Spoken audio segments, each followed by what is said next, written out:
Zdravím všechny posluchačky a posluchače sparťanského kontentu. Vítám vás u speciální epizody z Letné a Strahova. Dnes je to díl číslo 66. Od mikrofonu vás zdraví František alias fanatický Tíšek. Se mnou je tu Vašek. Vašku, hezký večer i tobě. Hezký večer i tobě a přeju hezký večer všem Sparťankám a Spartanům. A jak jste si již mohli všimnout, máme tu speciálního hosta z Nizozemska. Tím je Jeroen. Good evening to you, Jeroen. Am I pronouncing it right? Yes, perfectly. That will do. OK. Menší upozornění. My s Vaškem natáčíme poprvé v angličtině, takže když tak omluvte naše jakési, pokud možno nějaké menší chybky a problémy ve výslovnosti. So I think I can switch into English. Jeroen, what can we expect from AZ Alkmaar? Well, it's a tricky question at this point because normally we would be lining up in a 4-3-3, with just three classic midfielders, a bit like Dutch old school style. But last weekend we played away at the league leaders, PSV Eindhoven, and we suddenly lined up in a 5-3-2. So with 5 defenders, we don't usually do that. But looking at the lineup of Sparta Prague, I could see it happening again. It would surprise me. So I would say 70% will just have a 4-3-3, but there is a chance that it will be a 5-3-2. Okay, thanks. I saw that in the PSV goal was standing Matěj Kovář. Any word you would like to address them? He was great, as I read. And yes. Any game recap you have? We were actually surprisingly good. So against PSV, we are known to be always quite good at their ground. So in Eindhoven, I think out of the last 6 games, we won 4. But the last few years, they have been really good, really dominant, and we have not been that good this year. So we were expecting a pretty tough loss. So when we got 1-0 up, the belief was suddenly high. So we ended up losing, which was completely unnecessary because we had many chances for more. The reason we were playing with 5-3-2 was also because the main midfielder, K. Smith, you may have known him. He is like on the radar of Real Madrid. He was suspended. So we only had 2 proper midfielders. So that also led to this decision. Okay, thanks. Vašek got the question. Hi, Jeroen. I would like to ask you how you remember on goalkeeper Peter Windal.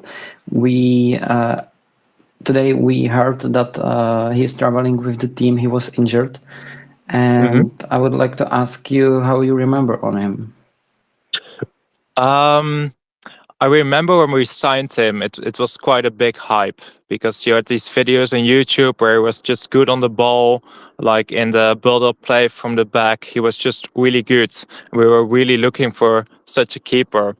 But like in our shirt, it never fitted. So he made a lot of mistakes, and he was eventually changed for like the current 3rd goalkeeper, and that's almost unthinkable to like buy a goalkeeper for 2 million and then change him for this guy who's like 3rd or 4th goalkeeper in quality. So in the article about this game I wrote this afternoon, I also wrote like in Alkmaar, like the glasses may still break from his name. So it may not be that bad, but like the memories are not too great. On the other hand, when he moved to Copenhagen afterwards, I think there were some Champions League playoff games in which he was quite good. So this guy definitely has some quality. Like he can be a good goalkeeper for either Sparta Prague or AZ, but he hasn't been for us. Yeah, thank you. Because in community of Sparta fans, I think Peter Windal is kind of controversial topic. Nowadays, Jakub Surovčík is the first choice in the goal, and I think he's better than I expected. Yeah, the next question is, how would you rate your European campaign so far? You also started in the 2nd qualifying round, so how would you rate it? Yeah. So what's interesting, I saw this question this afternoon and I thought our teams are really quite similar because just like AZ, Sparta Prague also started in the second qualifying rounds. And you told me we lost games in Kazakhstan, I think, and Latvia. We had the same thing. So in the first game of the season, we played away in Finland in a town called Tampere, and we lost that game 4-3. And the words to describe this game was just pure comedy. Like it was almost unbelievable how we were conceding these goals. So in the other qualifying games, it got better. We won comfortably against Vaduz and against Levski Sofia, who are currently leading the league in Bulgaria. We were quite good. So the qualifying, like apart from that game in Finland, it was like a 7 or an 8. It was just comfortable. And then the league stage, I would have to rate that a 6 out of 10. That was just really disappointing. I think if you look at the squads, AZ should be in the top 8. And despite having a bit of a difficult draw, losing 4-0 against Larnaca, we had an early red card. I think like after 2 minutes, one of the center backs got a red card somewhere around the midline. So completely unnecessary. And then we had a few more games which just didn't go our way. A draw against some Polish team, Jagiellonia. So not quite convincing. Surely if you compare it to last season when we were in the Europa League and we won against Galatasaray 4-1, which is another thing we have in common. We won against Roma, against Tottenham. So we had these results, but this season it hasn't been that convincing. I would like to ask you, how would you describe AZ Alkmaar? What we can expect from your fans at home? And could it be like the hell? Or how would you describe the atmosphere on AZ Alkmaar Stadium? I would love to say that we have a hell of a stadium, but if we're talking international standards, it's not that loud, I think. There is a loud side on one side is the band side, so it's a bit like a typical ultra scene, but nothing too crazy. I think we have a stadium of about 20,000 people, and it should be about full for Thursday. Last game in the Conference League against the Armenian team, FC Noah, it wasn't nearly full because like we play in Europe every year. So if we're playing Roma last year, then it will be full. But against some team from Armenia, it won't always be full. So it can be quite electric for a big European night, but it's not really like a really, how would you say it, like big atmosphere. Okay, thank you. Talking about the Conference League campaign so far, do you consider yourself as one of the favorites to win the whole competition? At first, I thought yes, because if we're looking at the teams from the top leagues like Crystal Palace and Mainz from Germany and Strasbourg, I don't think we're far off those. But if we're talking right now at this point, I don't see us being a really good contender. We have sacked our manager a few months ago with Maarten Martens, and right now we have a caretaker manager who has not been that convincing. So it would be a big surprise if we managed to pull off like an iconic European season after sacking the manager like that. Okay, you told us about Keith Smith. Any other names you would like to share? Any stars? Yeah, of course, Troy Parrott would be a good one to name. He has been a tremendous striker for us and also for Ireland. He scored 5 goals in the last like playoff round for the World Cup. So that's a good name. We also have a second striker, Max Meerdink, who is a big Dutch talent. He is a different type of striker. So Parrott, he's really clinical in front of the goal. A bit like you would expect from an Irish, so he'll run a lot, he will work hard. And Max Meerdink, he is more like a performer, so he'll score really special goals, like some bicycle kicks and that sort of stuff. So if we need to force something in the last few minutes, like there will always be a chance with this guy in there. So we have two really good strikers. At the start of the season, there was even a bit of a discussion which one of the two should play, because of course we really like our youth academy. We have our academy is really good. So, and if there is a youth player coming up, he'll be a fan favorite for sure. So that's the thing with Max Meerdink.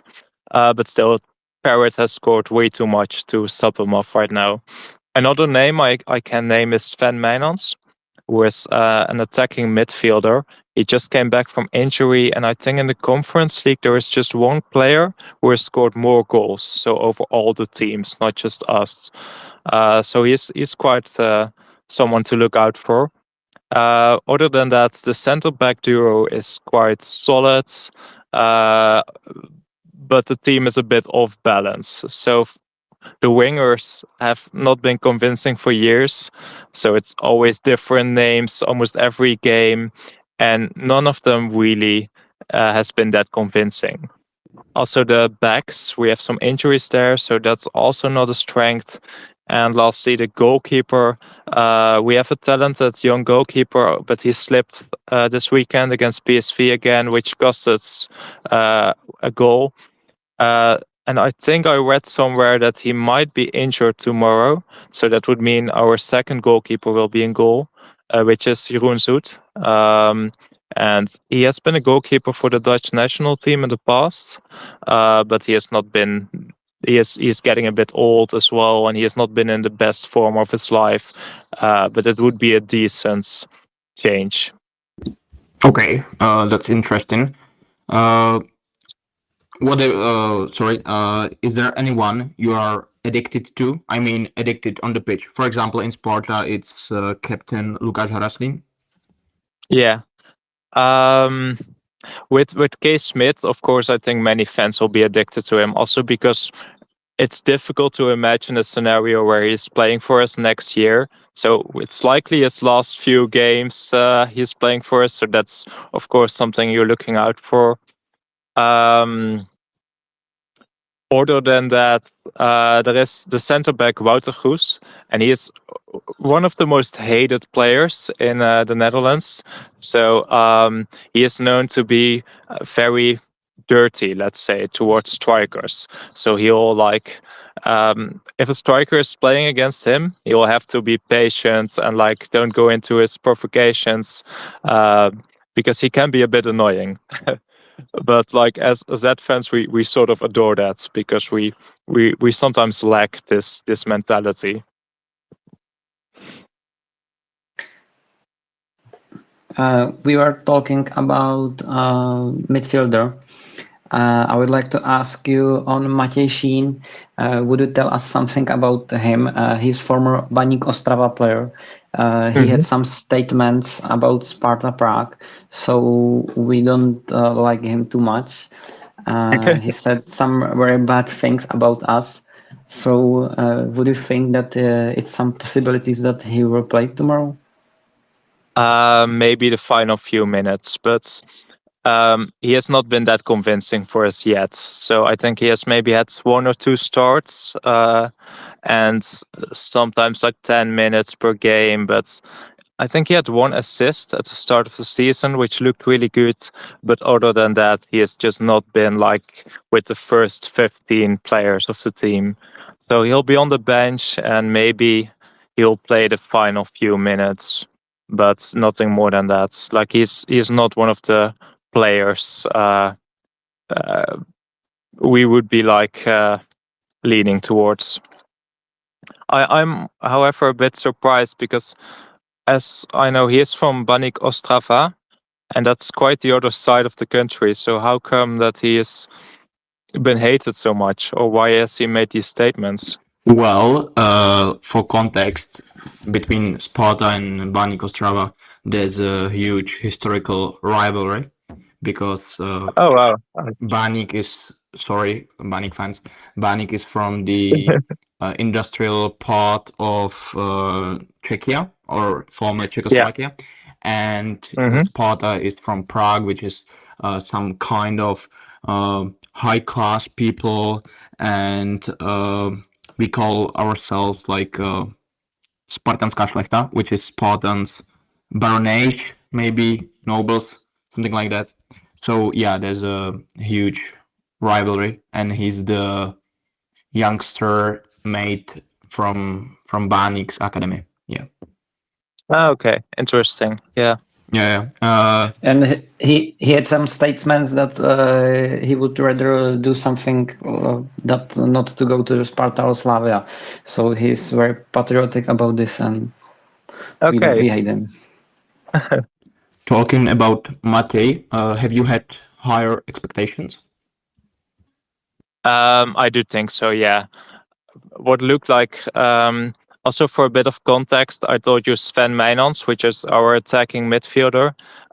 He is an important player, and he wanted to leave last summer to PSV Eindhoven, but they didn't have a replacement. And Matěj Šín, I'm not pronouncing it right, I know, he is supposed to be his replacement. So it is expected that he'll play more next season, but he'll need to show a bit more. Like, he'll need to prove that he can be a good replacement before he will actually get game time. But in the videos, like in the summer, he played some qualifying games for Baník Ostrava, if I'm not mistaken, against Warsaw or something. And he seemed quite good in those. He scored a few goals, seemed like an active, running type of player. So yeah, we'll have to see. Funnily enough, the last Czech player we had was Ondřej Mihajlik, who came from Pilsen, and that was not a success either. So we need a good Czech player, I think. After a few. Okay, thank you. I hope next Czech player might be the right one. So, how many fans are expected to arrive in Prague, if you know approximately numbers? Yeah, I think there were 1,000 tickets, and I think there were 900 sold at this point. So with a week to go, I do expect it to sell out. So it should be 1,000.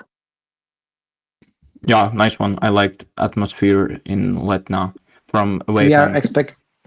We are expecting tomorrow 700 fans of our. Oh wow, yeah, nice. Yeah, what's funny is a few years ago the Conference League final was in Prague, and that was the season that I think in your rival stadium it was. Yeah, but, true. That season we were in the semi-final, so there was a lot of rumors about the road to Prague and this sort of stuff. So I think that adds to the fact that it's quite easy to sell this game out. Of course, Prague, it's quite reachable. It's not that far. And we finally get to go to Prague, a city we have never played in. I checked that. We have played against some Czech teams in the past. We have also never lost against a Czech team. In 5 games, we have faced, maybe 7 games. We played Pilsen once. We played Jablonec and Liberec. Those are the teams we have played. So this is the first game against the Prague team. I remember like 5 years ago in COVID era, you beat Plzeň like a comeback. I think Plzeň scored goal in like 80 minutes, and you did the comeback. So yeah, I was watching that. Yeah. It was in the qualifying round of the Champions League, I believe, or True. Okay. Second qualifying round it was. Okay. Are you happy as a Alkmaar fan, as an AZ Alkmaar fan, with your season so far? Talking about the 6th place in the Eredivisie, final of the Dutch Cup, and round of 16 in UECL. No, we can't be happy at this point. Surely the 6th place it's a bit disgraceful. If you're looking at the Eredivisie right now, it's PSV is on top. They're in 1st place, and all the teams below PSV, they have been struggling. They've been bad. Like Ajax and Feyenoord, they got knocked out of Europe pretty much instantly. Like surely Feyenoord was just a major disgrace. How you can go from like getting far into the Champions League to not even qualifying for the top 24 in the Europa League. And to be sixth in such a competition with such players, because like we have these players like Parrott and K. Smith, and it's very likely that they won't be there next season. So there was this feeling like this season has to be it. Like now we have to play for top 3, and top 3 would get you into the Champions League qualifiers here. So that would be really big, but it doesn't seem very likely that we'll be able to get third place, or at least third place, like second place at this point in time, surely after losing the last 2 games in the league. And then in the cup, it has been quite good. We beat Ajax 6-0, which is a big score, but Ajax are really not that great this season. And then we beat Twente, which is another big team. And then we played a smaller team in the semi-finals. So it was that. So that's been good. So the cup is there, and then Europe, we already talked about it. We're still in it. We're still competing. So that's good, but it's not been convincing. Like there is not a single good team we have beaten in Europe this season. Like the best team would be like Slovan Bratislava, which you'll know about. But if that's the best team we've beaten, then we can't call it a good season in Europe. We hate Slovan too, so good to know. Same region as Ostrava. I would like to ask you, I'm traveling by a bus to Alkmaar, but I would like to ask you if it's something that you would recommend in Alkmaar, like a pub or like some tourist attraction, and it's something that we should be aware of it. Ooh, that's an interesting one. Are you traveling by a Flixbus or like some sort of A fun bus. Okay, from Amsterdam then. No, we are traveling by it's called it's fun group 12. hráč. It means 12 player, and we are traveling from Prague today. Oh wow, that's cool. I'm not sure. Most of the time for European games, they like organize a fan square somewhere in the city center, because Alkmaar, if you compare it to Prague or even Amsterdam, it's really not that big. So we're talking about a city which you would, I'm going to screw up this pronunciation, but like it's a bit like Radek Králové. Yeah. You know that Hradec is beautiful city. Yeah, beautiful town. Yeah. I know someone who lived there for a bit, but it's a bit like that town, like 100,000 inhabitants, maybe 120, 130,000. So the city center is quite beautiful, but sometimes they take measures that away supporters can't really be in the city center, and they have this one square where there will be a DJ and some drinks, and then you can be there with all the away supporters. So I'm not sure if they have organized that for tomorrow. But if you're it's organized for us. Yeah. So I hope you're able to just walk around, because what they do, they like sit with the municipality and the police, and then they discuss if it will be safe for like the away supporters to like walk around, both for the away supporters and for the inhabitants. So I'm not sure what sort of reputation Sparta Prague would have. But let's just say a few years ago against Legia Warsaw, it went terribly wrong, and like it was a massive police outing and stuff. So I wouldn't be surprised if they like make it difficult for you to walk around the city, which is a shame, of course, in my opinion. So it's with AZ games, often away supporters will be in Amsterdam, and then before the kickoff they'll travel to Alkmaar, and afterwards they travel back to Amsterdam. So that's a bit of a shame. But if you're able to go into the city, of course, there's the Waagplein, which is like the main square in the city. They have the cheese markets, because Alkmaar is one of the 2 cheese cities in the Netherlands. There won't be a market tomorrow, but there will be some bars where you can have a drink before the game. And around this square, there are some small streets, which is probably the nicest thing in Alkmaar. As I remember from Rotterdam away days in 2024, you can't Yeah. you can't legally drink in public. Is that true? Like drink beer Ye- and so on.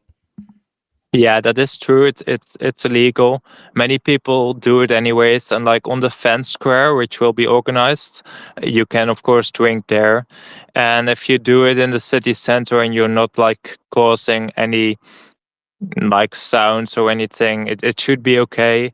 But it's good to be aware of that because like the fines they give you here, they're quite high if we compare it to other countries. It is, of course, always an option to put it in a different bottle. But yeah. Okay, thank you. I think our fans should be aware of this. Well, Yeah. very last question.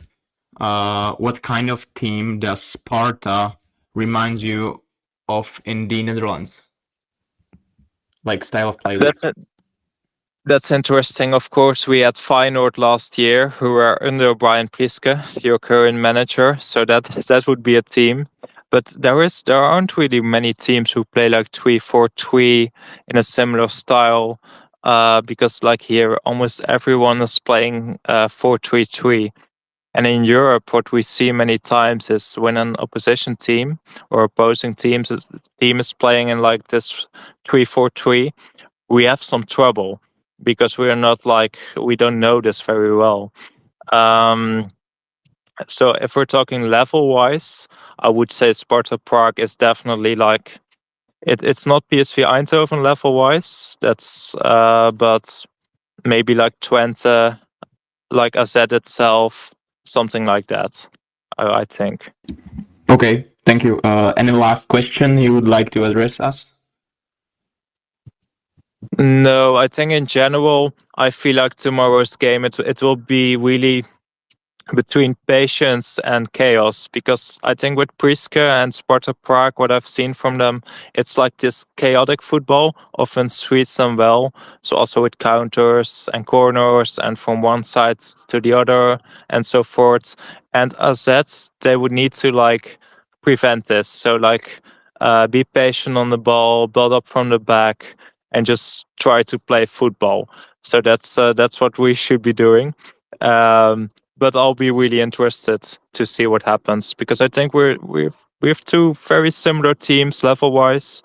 We have both not had the best season nor the worst, and both teams get a chance to like make something out of the season with this tie. Okay, thank you, Jeroen, from AZAlerts. You've been there. I hope our fans learned something new. That's a massive thank you from me personally, because I'm glad you came and talked to our fans and talked to us. Thank you.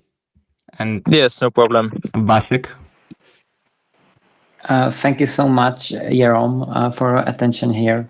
It gives me some information about the away days. I'm really happy that you were here and that I have more information about Alkmaar. And thank you so much, and good luck tomorrow. Yes, same to you. Good luck and safe travels. Good luck. Bye.